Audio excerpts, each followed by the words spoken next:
In the post-board games, the blue deck converts into, tries to get away from the fast tempo draws and tries to outgrind the blue-white control deck. But the presence of Archangel of Thune definitely changes how the dynamic of the matchup plays out. All right, so we see Dylan Donegan starting off on the play. It's a island, but no one drop, and just a tap land from Brad. And we'll see the first play of the game is Dylan's Tidebinder Mage. We see in his hand a couple more lands. Looks like he does have Thassa at the very least. So not a quick aggro start, but some of those more powerful cards certainly in the opener. And Brad's list with 3 main deck copies of Syncopate, so Brad might be put to the test right away by this Thassa. Yeah, if he doesn't have the counter spells, this could be a tough match for him, or a tough game at the very least. Dylan does have a turn 3 Thassa along with the turn 4 Bident, 2 of the strongest cards in the matchup.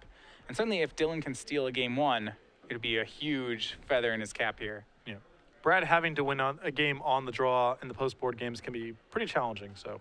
Yeah, now that's just as you said, Syncopate was cast for Brad, so Thassa did not resolve. Dylan left with just Tidebinder Mage, was able to hit in for 2, but so far the board is being kept relatively clear of the cards that Brad can't beat. Yeah, and if Dylan's just playing random creatures to the board, Brad's going to be just fine. It's the card advantage and the grindier cards that Brad has to be concerned with, like Bident, like Thassa, Jace potentially, and so, these kind of starts from Dylan where Brad's able to fend off the real sources of card advantage. It's going exactly the way that Brad would want to set this up. All right, so Dylan has the option to try for Bident, but instead he goes with Frostburn Weird in his hand. He has the 4th land. Pretty successful. Brad does have a Syncopate in hand, so he is playing around the spell as he should be, but it will get dissolved. A lot of counter spells in this blue-white list. Multiple Syncopates and multiple dissolves. All right, so going back to Brad, we see in his hand pretty much all the tools he wants to have. He has Azorius Charm and Detention Sphere, along with another copy of Syncopate and plenty of lands. Yeah. And Brad happy to play a very passive game here, just as long as Dylan isn't able to resolve one of his really threatening cards, Brad can take these lumps and eventually handle this Tidebinder Mage. Yeah, so Bident of Thassa, now tried out by Dylan, it will probably also meet a counter spell. Well, Brad also has the option of Azorius Charming the attacker and the Detention Sphere in the following turn. He is going to use a Syncopate, but he doesn't even necessarily have to counterspell that. Yeah, I do like the use Syncopates. We see the remaining card in Dylan's hand is a Cyclonic Rift. So had he gone for the Detention Sphere play, it would have given Dylan at least 1 turn to rescue the Bident and get a card off it. And you see Brad using all of his mana that turn on Syncopate and Azorius Charm. All this was to set up a stable board to resolve Jace. Yeah. Now that he knows Dylan will only be drawing a Tidebinder Mage next turn, there's not much to fear. He casts Jace, -2 it, and sees Sphinx's Revelation, among other things in the cards. No Mutavault in play to threaten this Jace, and again, no threatening draw step coming next turn as well. Yeah, and we are only on turn 4, but Brad already with a commanding presence on the board. Dylan puts the Revelation by itself, and things are good for the control player when he doesn't even have to take the Revelation. Yeah, I mean, this is surgical. There's no other way to describe this. There's nothing wrong with Dylan's draw here, but Brad just able to keep pace the whole way, and now we're at the stage of the game where Brad can really start taking advantage with his powerful spells. Yeah, well, game 1, Dylan has to just present a good curve and kind of challenge Brad to be able to answer it. And Brad has really risen to the challenge here with, answer at every step of the way. And so now Dylan with a Cyclonic Rift plus his draw step, which was a Mutavault.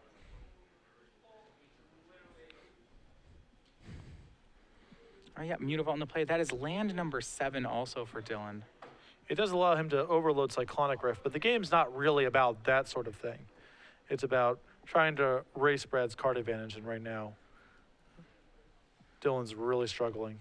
All right, so another minus from the Jace. That's the second activation. He sees Mutavault, Temple of Silence, and Supreme Verdict.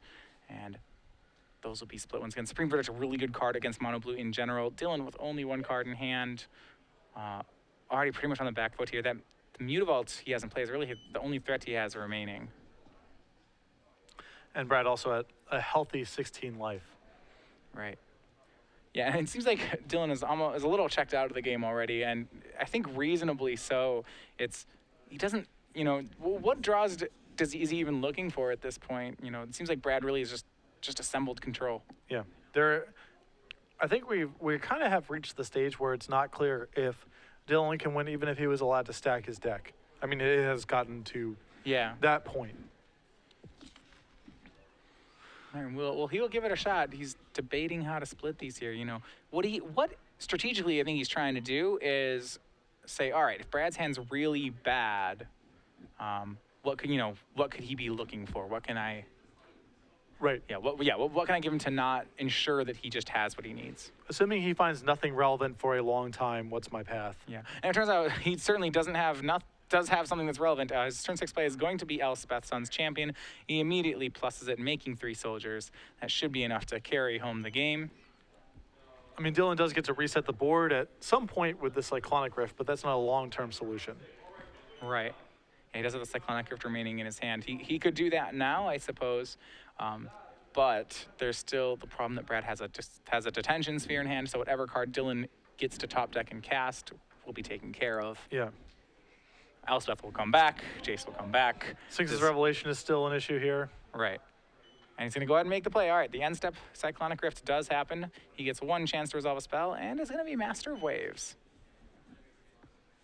So that will create 1 elemental cohort. He can get an attack in with Mutavault, but the Master, I mean, even just the Elspeth recast should be enough to answer Master of Waves. Yeah, this is, again, these are not long-term solutions to the problem that Dylan is facing right now.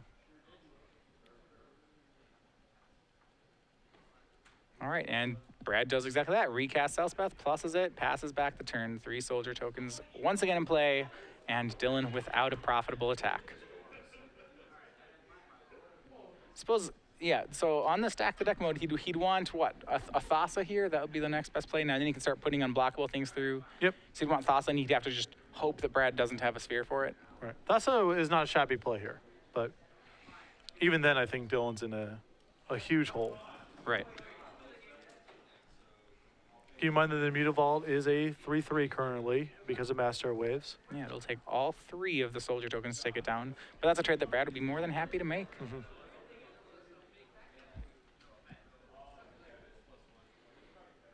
Yeah, and Dylan's trying to see if he has a line to play to.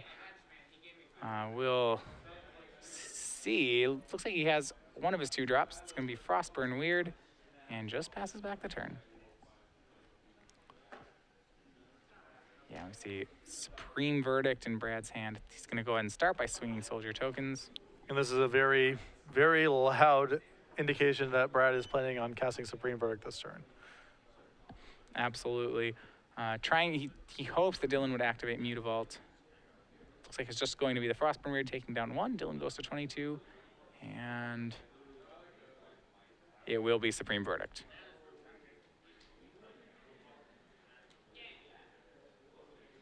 And that will clear the board free. 3 more soldier tokens from Elspeth, and Brad resets. Still with 2 spheres, a Jace, a Supreme Verdict left in his hand. It's pretty academic here. Yeah. And he's also aware that that's the only Cyclonic Rift in Dylan's main deck, so he can be pretty comfortable going ultimate with Elspeth next turn.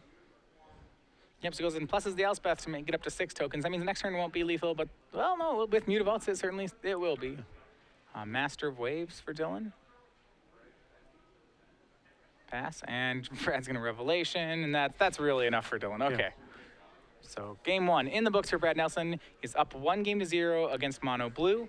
Winning the game 1 as he should, but the real challenge will come in when he tries to get his second game. Yeah, Dylan gets to convert his deck a little bit into something a little less susceptible to Brad's primary game plan. Welcome back to the booth. Patrick Sullivan, Matthias Hunt, Star City Games Standard Open. Here in Baltimore, we're in the quarterfinals right now where Brad Nelson's up a game. Before we delve into the sideboard, it is trivia time. For those of you who are not familiar with our coverage, during the elimination rounds of both our Standard and Legacy Open, we give away 3, then 6, then a full year of Star City Games Premium. The way the contest works is either myself or Matthias will ask a question. You will tweet that answer at SCG Live and hashtag SCG Premium. Of the correct answers, one will be drawn at random. It is not about the first person to answer correctly, so feel free to look this up and answer at your relative leisure. And of those answers, one will be drawn for 3 free months. And that question is, Brad Nelson's blue-white control deck, inspired very heavily, obviously, by Tomohiro Saito, plays exactly 1 creature in the main deck. Name that creature. Again, tweet your answer at SCG Live and hashtag SCG Premium. One of you will be drawn for a 3-month sampling of Star City Games premium content. All right, excellent. So let's go ahead and move to the sideboard. We're giving a lot of attention to the fact that this matchup changes after board, and it certainly changes in the favor of Dylan Donegan.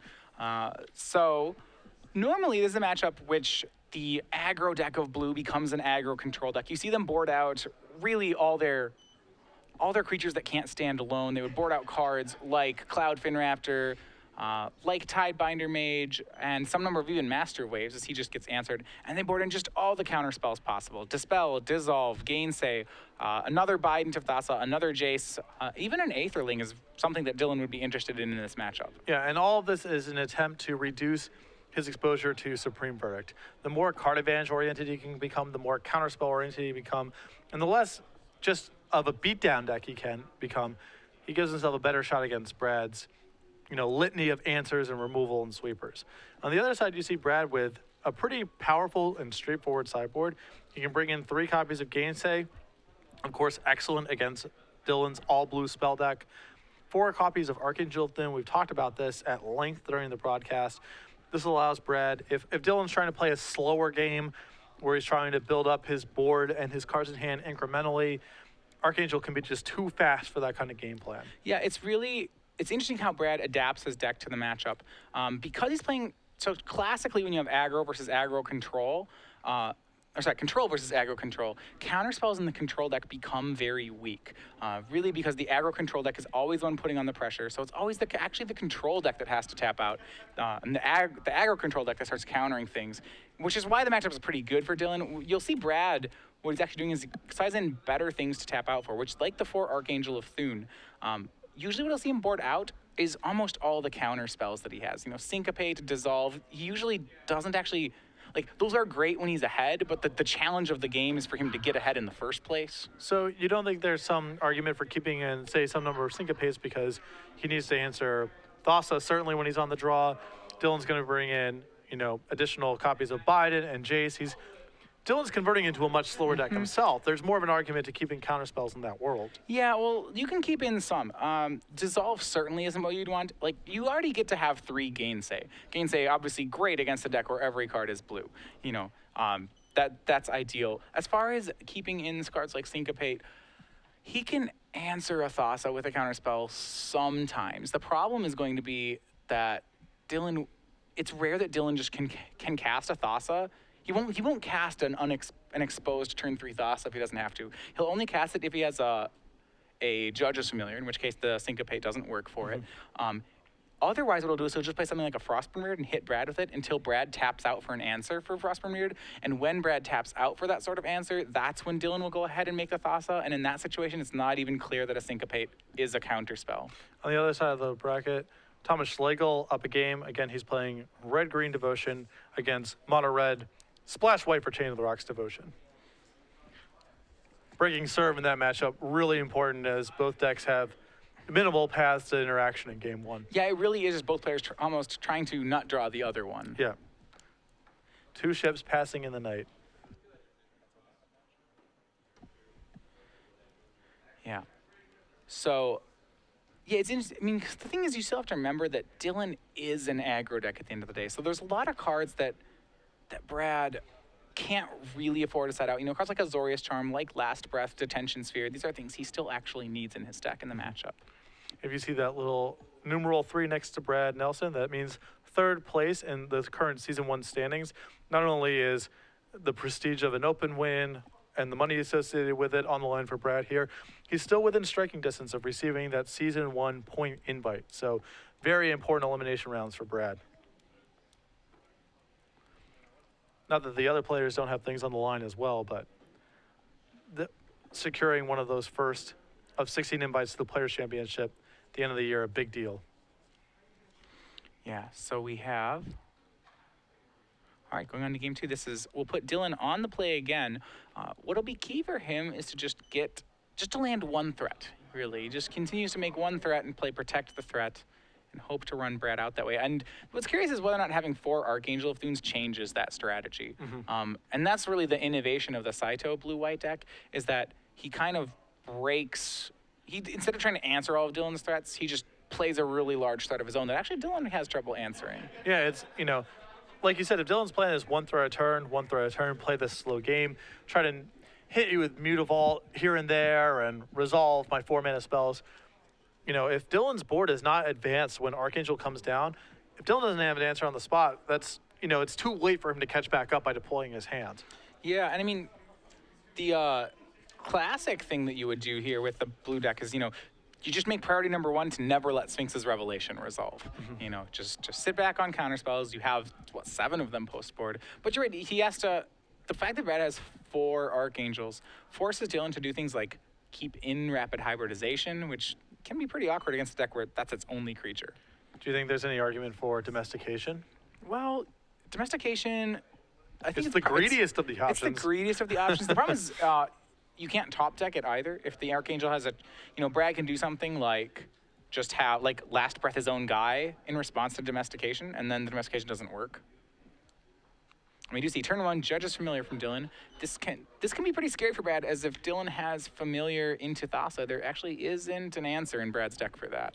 Yeah, off to a good start here, and Judge's Familiar definitely throws off the pacing of the game. All right, so Familiar, Frostburn Root will be the second card. Brad with no play on turn 2, and we'll see if Dylan can curve into that, the 3-mana god for his deck. Looks like he's kept a fairly land-heavy hand. Yeah, we see Gainsay, we see Night Veil Spectre. He can push some damage. I don't think he wants to commit any more to the board right now. He certainly doesn't want to lose to a Supreme Verdict. Yeah, if that's the game plan here, there seems like a pretty strong argument to pump all of the mana into the Weird. Feels a little early to me to be leaving up Gainsay, but we'll see what Dylan wants to do. Well, there's no real 3-mana spell that you have to have resolve. It's just Jace is where you have to start countering stuff. So yeah, I think Dylan's probably fine if Brad uses a Detention Sphere here and trades 1 for 1. Brad taps out. It gives Dylan an opening to resolve a different threat. He could play a Night Veil, for example, and that would be fine.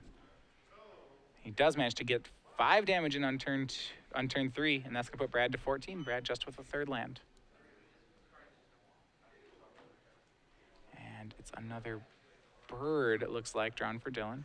And yeah, I would expect to not see Dylan play another spell for a while. We see this swing. Go ahead, and now it's just a pump of 2. Now the Gainsay is being left up with respect to Jace. This is a lot of pressure. Yeah, that Frostburn Weird is actually really good in the post-board games. It's a 4-1 for 2. Because unlike some of Brad's counterspells, like Syncopate, Dylan's counterspells aren't mana intensive. They cost 1 and cost 2. Weird seems really critical to the post-board plan you're talking about. This is Tiebinder Mage here. Brad has a lot more time to set up shop. Right, and I think that's why, that's why Weirds are kept in. They're a really good chip away at your opponent card. And you see Brad already down to 10 on turn 4. So this is a fast enough clock. We'll kill him on about turn 6. You see his hand 2 Syncopates. Sphinx's Revelation, Supreme Verdict. And this is what I was getting at, where Syncopate is fine, but it's still not great in the matchup. The control deck really can't be the one sitting back on counterspells. Like, the player who's ahead is the one who wants counterspells, and that's rarely going to be Brad.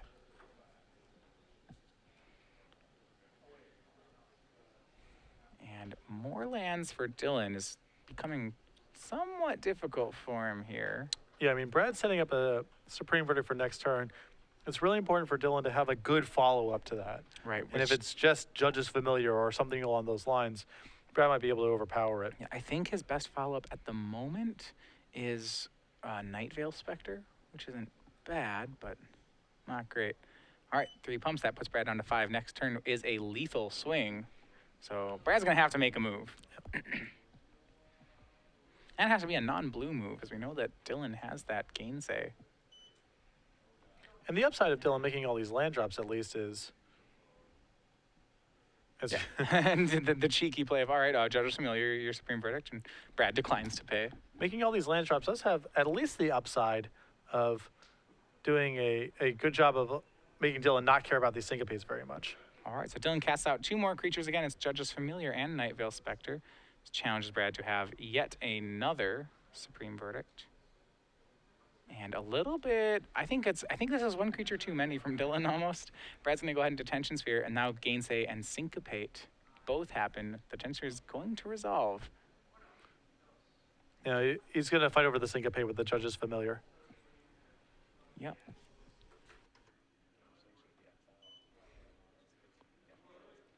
So Night Vale's Spectre triggers another land. Yeah.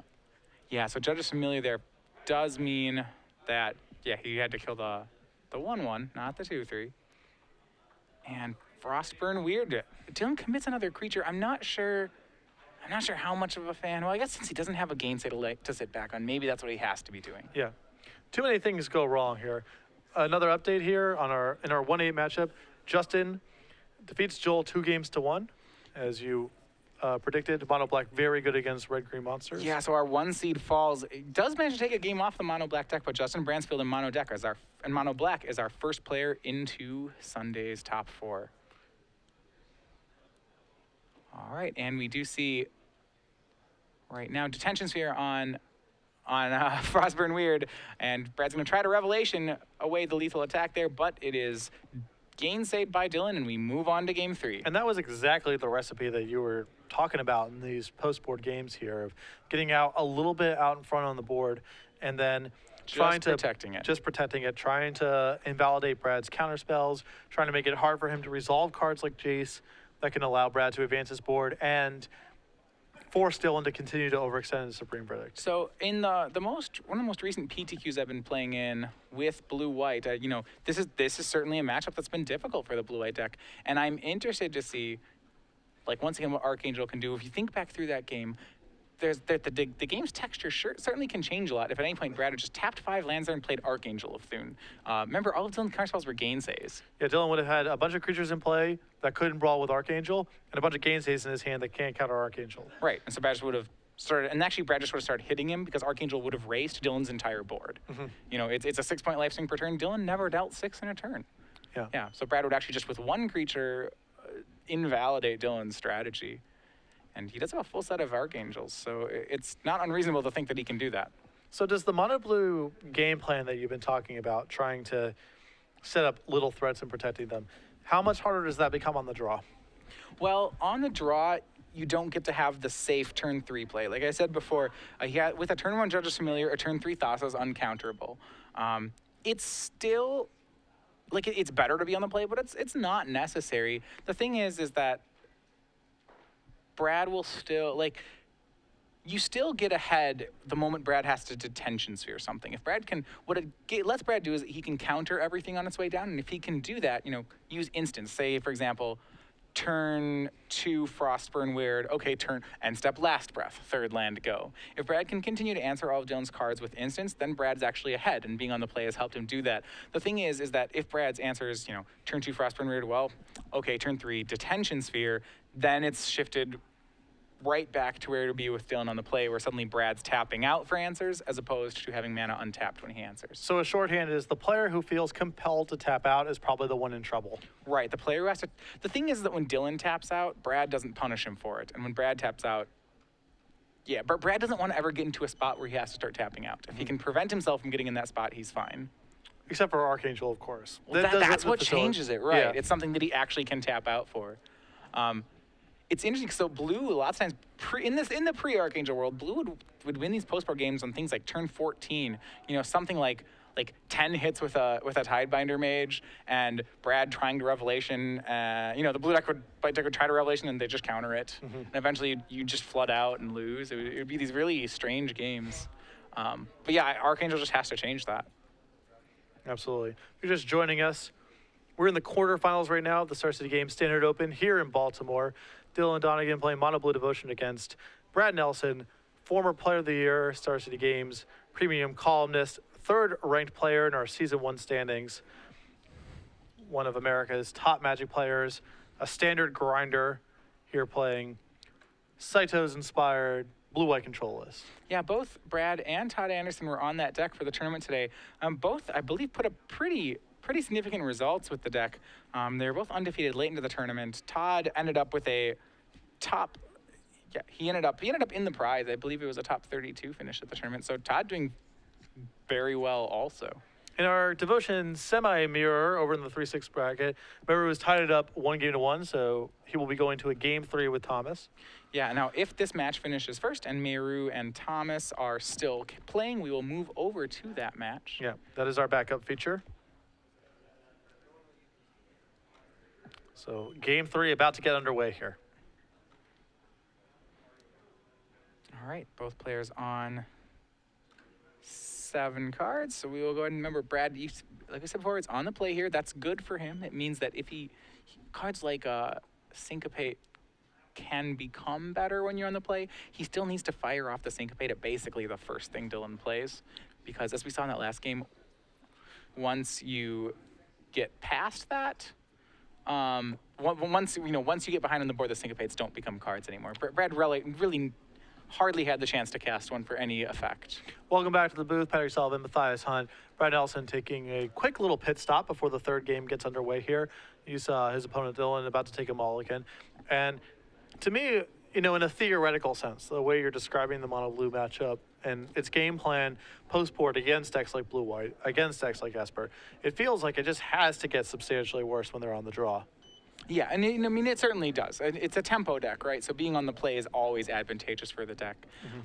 Sometimes, because Brad can't sculpt what kind of answers he has, like I said, if he has the sorcery speed answers, the verdicts and the detention spheres, then it's still fine for blue. They'll get that tempo advantage. The one land won't be so important.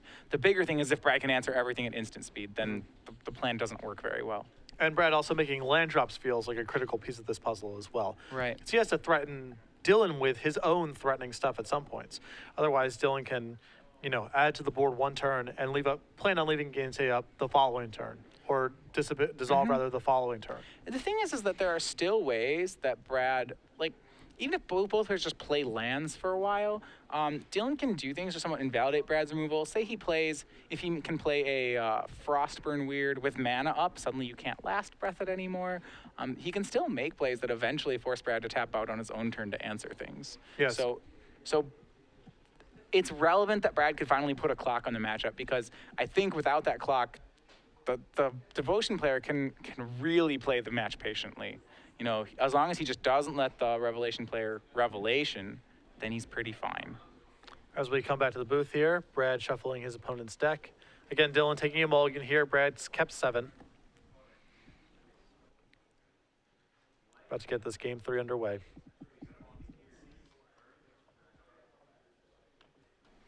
All right. So, underway, Brad on the play. And we are underway. Brad starts off on a Hollowed Fountain, and we will see the start that Dylan has. Looks like he does have some number of Thassa in his opening hand. That doesn't want to be the first thing he taps out for, but... All right, second land from Brad, and then this will be a turn 2 Judge's Familiar from Dylan. Not as good as it would be on the first turn, but still critical for Dylan to get something on the board. You see, Brad has Last Breath in his hand, and the thing is, because what we were saying before, Brad probably will should be end step Last Breathing this. Or I found in the matchup that as awful as that is, you don't want to play a removal spell in Judge's Familiar. Playing around Judge's Familiar is actually really difficult too. You see a tap land from Brad. This means that a Thassa that Dylan plays is just safe once again. Yeah. It's possible Brad's planning on last breathing anyway and hoping that the Judge's Familiar informs some decision on Dylan's part. Right. So Judge's Familiar hits in. Brad goes down to 19, a third land, and Thassa, God of the Sea, comes out from Dylan. And that it's Gainsay proof thanks to Judge's Familiar. It is not, however, Detention Sphere proof. So you see that's what Brad does have. And this is a big opening for Brad here to resolve something like Jace. Yeah, so he went with the Last Breath there on end step.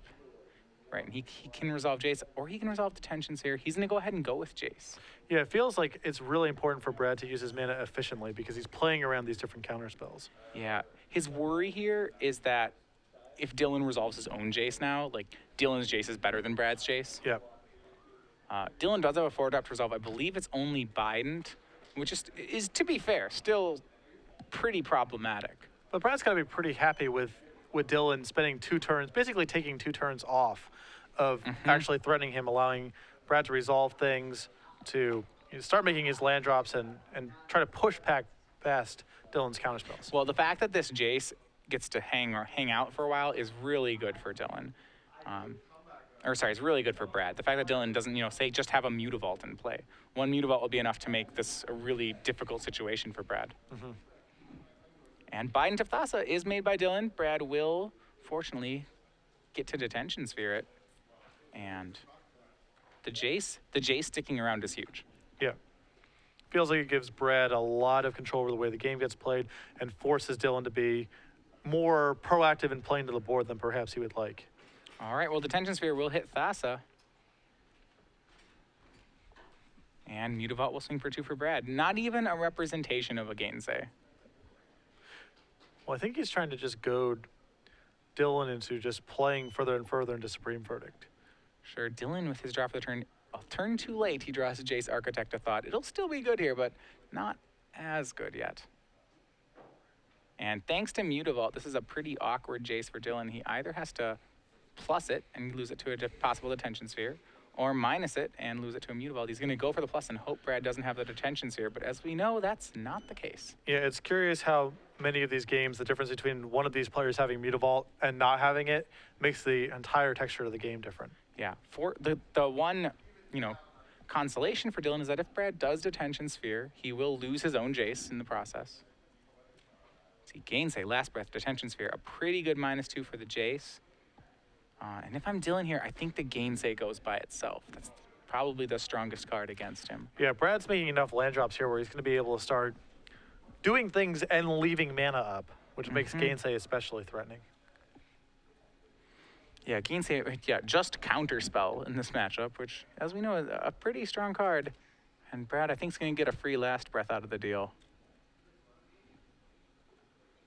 And he does. He goes and takes that because, as we know, Brad already has a Detention Sphere. And Brad's in this weird spot where he's actually kind of compelled to resolve things on his turn when Dylan's shields are down, even if it isn't the most efficient thing to be doing. Yeah, fortunately for Brad, he's not under pressure from any creatures. And Brad will Detention Sphere both Jaces.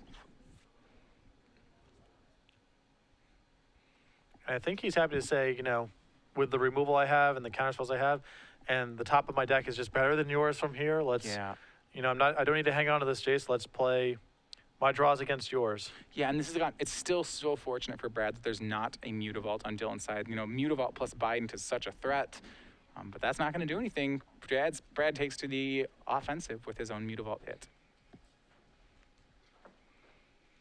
And this is the problem when you switch into this aggro control deck.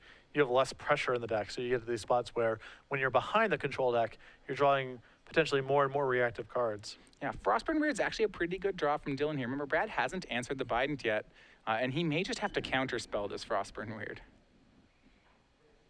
It looks like he might just pair up Supreme Verdict with it.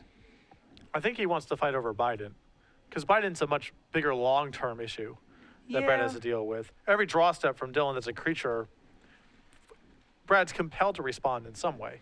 Yeah, to a point that's true. The thing is he can't just, he doesn't have a way to fight over Bident right now. Yeah.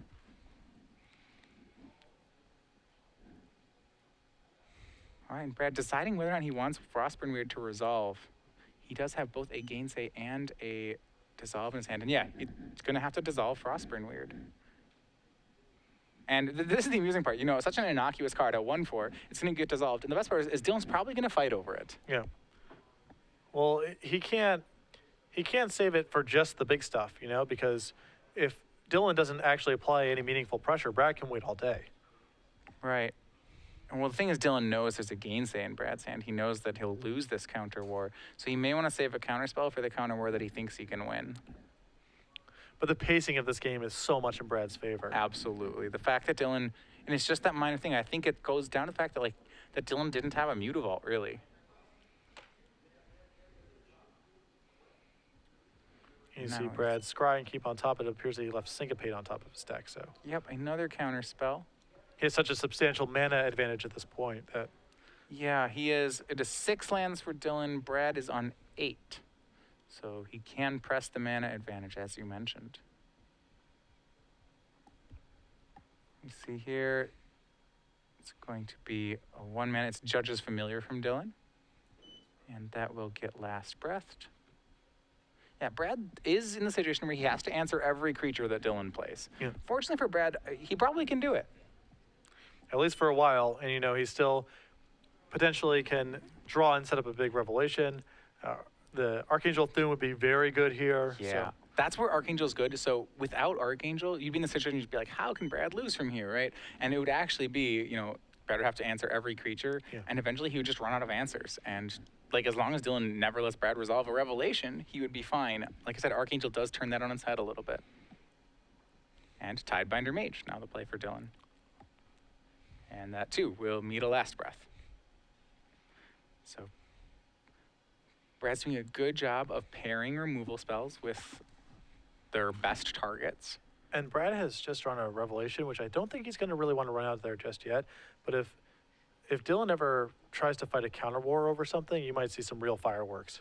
Yeah, and he probably will here. Brad's going to go ahead and try for Jace. And I think that will start the counter war.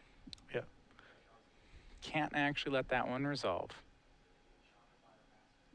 As Brad will never let it go away. He'll just minus plus, minus plus, minus plus plus.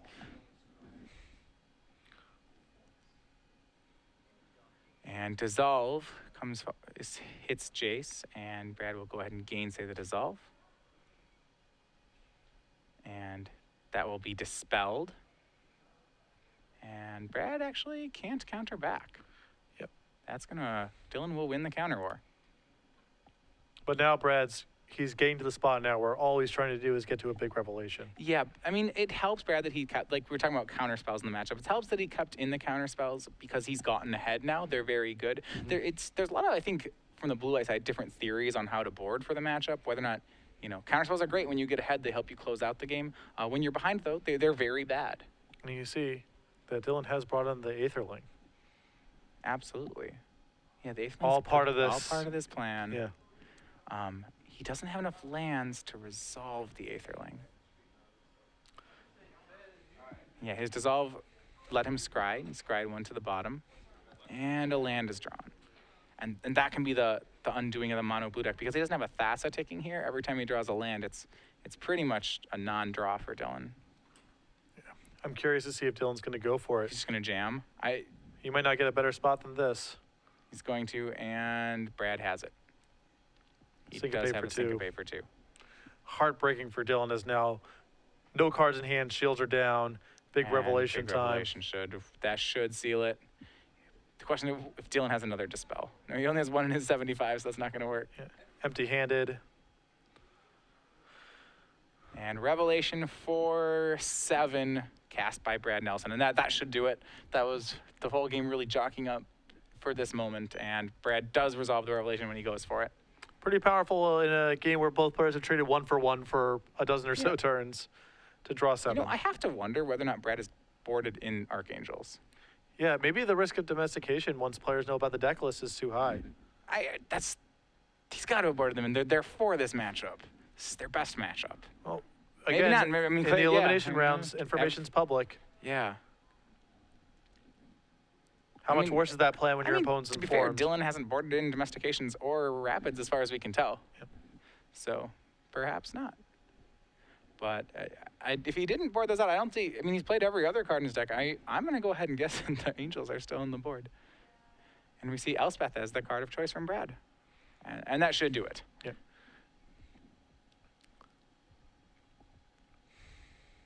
And draw from Dylan and checks his sideboard.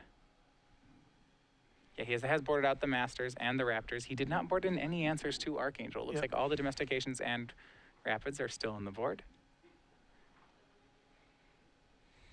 And that should be it. We will see if he can put something together.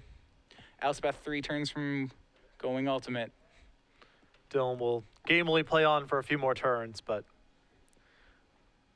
that enormous rev for Brad. And Brad did a really great job in this game of jockeying and setting up the game in such a way to wear down Dylan's shields. Right. That getting to resolve that Jace on turn 4 and not having it die right away was the play for me that Brad was able to set up for.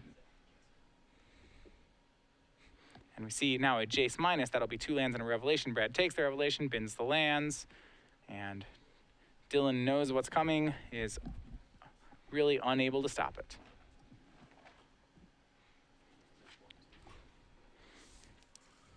All right. In our other top 8 matches, we have an update. Zach Jesse, number 2 seed, wins 2-0 over Andrew Davis. Zach is another mono black pilot, so both the mono black players into the top at 4. Zach now as the 2 seed is the highest seed remaining in the tournament. Yeah, and the Esper build was quite hateful as an Esper build can realistically be against mono black game 1, but mono black still takes down the match. So that means the winner of this match will go on to play mono black tomorrow morning. And yeah, for Brad, we're talking a lot about how much the points matter. A top 4 finish is worth 10. A finals appearance is worth 15. Winning the whole tournament is 20. That puts him right in striking distance of first place. Yeah, he's currently 30 points behind William Jensen in the standings, so he can't claim first in this open. However, if you pair something like 2 finals appearances or a win in a top 4, he could even go as far as to tie Huey this weekend. Could be, yeah. With this performance here in a Legacy, a good performance in the Legacy Open, you might see Brad take over first. All right. Brad Nelson wins 2 games to 1 over Dylan Donegan, advancing to the semifinals. Yeah, and with one more win tomorrow morning, Brad will actually move into second place. He will pass Brian Braun-Duin if he's able to take the top 4 match tomorrow.